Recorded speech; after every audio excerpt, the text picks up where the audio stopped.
Chapter 6.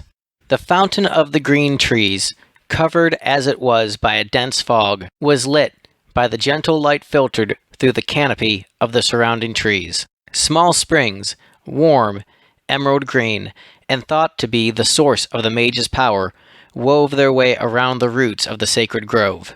The trees sustained by the springs were older and bigger than the trees of the village.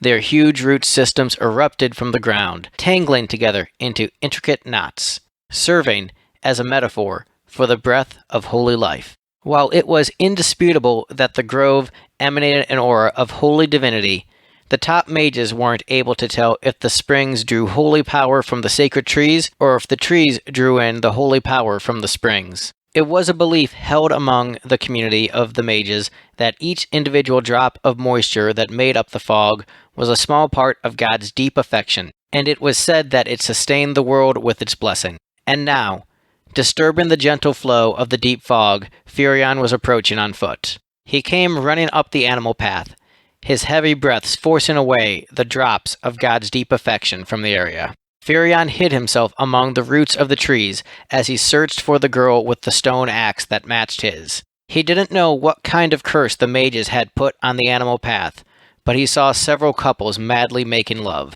Furion's own heart beat wildly in his chest, but nevertheless he did not believe he had fallen for the mage's spell. Driven more by instinct, reminiscent of migratory birds who know the way despite never taking the trip themselves, Furion traveled deeper into the mist in the search of the owner of the axe.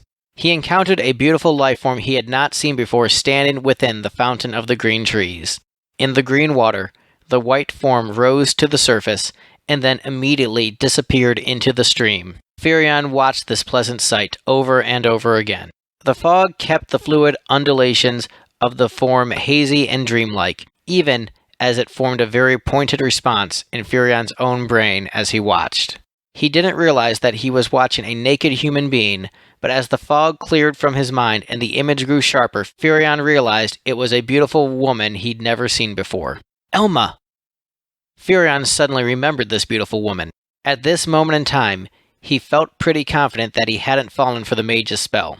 However, he had until right now never fully appreciated Elma's beauty. Growing up, Furion had believed that being a man was defined by how well he did the responsibilities expected of him. Confronted now with Elma's naked body, the fastidiousness that served Furion in his day-to-day life now failed him as he did not recognize the miasma of malice that surrounded her. Furion! The demon borrowing Elma's listless eyes called out to him. I've been waiting. Elma! Elma displayed the stone axe that matched the one in Furion's own hands. Something like delight rushed throughout his whole body. Elma's smile was cold, better suited to be directed at a servant rather than a lover, but to Furion's eyes it was the smile of a goddess. Elma submerged her white, naked body into the green water again. Furion wanted to touch the hand of the goddess and kneeled at the edge of the fountain as he reached out, waiting for the goddess to emerge. Come here, Elma! As was expected, something white shot out of the water. Furion stared, defenseless and unaware of the sudden change, until he felt the heavy weight and the bite of pain in his own body. What? Elma's stone axe had been swung down into the arm that held Furion's own axe. The well-toned muscle gave out and convulsed as the weapon buried itself deeper into his flesh and destroying nerves. Furion dropped his axe. I was waiting for you, Furion, the demon wearing Elma's skin said again, smiling beautifully before continuing her attack. She swung her axe, aiming for Furion's face. He narrowly dodged it, the pointed tip of the axe nicking his cheek. Elma, stop! What are you doing? Furion believed the woman still in front of him was Elma. With an inhuman show of force, Elma crawled out of the Fountain of the Green Trees, and he felt a fear not unlike that of prey that had been hunted by a beast for many years. Grab. Furion caught Elma's arm as she swung the stone axe, but as soon as he grasped onto her, he felt a blow from a strong shockwave that sent his own body flying through the air. Blood stained the sacred grove. Furion thought for a moment it was all his, but was astonished to learn that most of the blood was Elma's. She had pushed herself beyond her limitations while she had been attacking Furion. Her arm had been dislocated, hanging loosely from her shoulder as bones protruded from the skin. There was no hint of pain on her face that Furion could see. "Elma, what the hell are you?" The demon that had conquered Elma's body could not rest its hand in its attack. The demon incessantly attacked Furion, disregarding the damage it was doing to Elma's body. Furion dodged the axe and rushed at Elma's waist during a momentary pause in the battle. While he had her body pushed against a giant root protruding from the ground, Elma let loose a stifled, if faint, cry.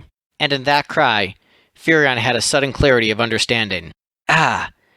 That sounded strained. That was a scream of terror, not the sound of a demon. Furion now understood that he was not holding down Elma, but a demon, and that this demon controlled Elma's body. "Elma!" An intense sadness welled up within Furion, and he didn't bother to wipe away the tears that came. He'd never cried before, and he'd never seen beauty like Elma's until he'd been presented with her nudity at the Fountain of the Green Trees before, and he'd never seen beauty tarnished by a demon before. Intense pain rushed through Furion's chest in an instant. Tearing through Elma's chest, the demon pierced Furion with several of her rib bones. Gah! The demon somersaulted over Furion, pinning him to the ground and covering him like a shroud. She lifted a hand and beckoned with a single finger, taunting him. Furion pushed his grief about Elma from his mind and broke off the parts of Elma's ribs that were penetrating his own chest. Throughout it all, Elma's face remained beautiful. No, it only smiles with its mouth. Furion held fast in the belief that the smiling face was the demon, not Elma. Elma's finger dug into Furion's shoulder with a strength that didn't wane. Furion was prepared to die. Right then, the air about Furion's head was disturbed. His sight was lost in a spray of blood as an arrow that had come flying in from somewhere lodged itself between Elma's eyebrows. "Furion!" The familiar voice of Maria called out. Guy was with her, perched in the tree. Just like during a hunt, Furion stifled his wild breathing and observed the situation. Elma had been hit with an arrow between the eyes, and he slowly drew in a breath. Then he exhaled just as slowly. A tiny scream, a real scream, could be heard from Elma. Furion closed his eyes and tried not to hear it. As Guy helped him stand, Furion looked at Elma, a beautiful young corpse and not a hint of demonic possession about her.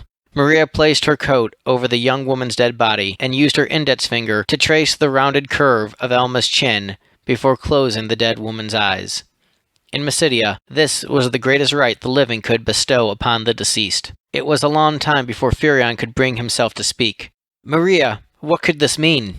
The sun was beginning to rise above the waters that led to the faraway kingdom of Finn. Soon, all 7 countries of the world would bask in the sun's light, unbeknownst to the trio of young people that the long struggle against the demon was only just beginning.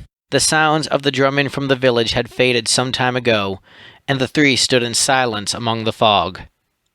End Chapter 6.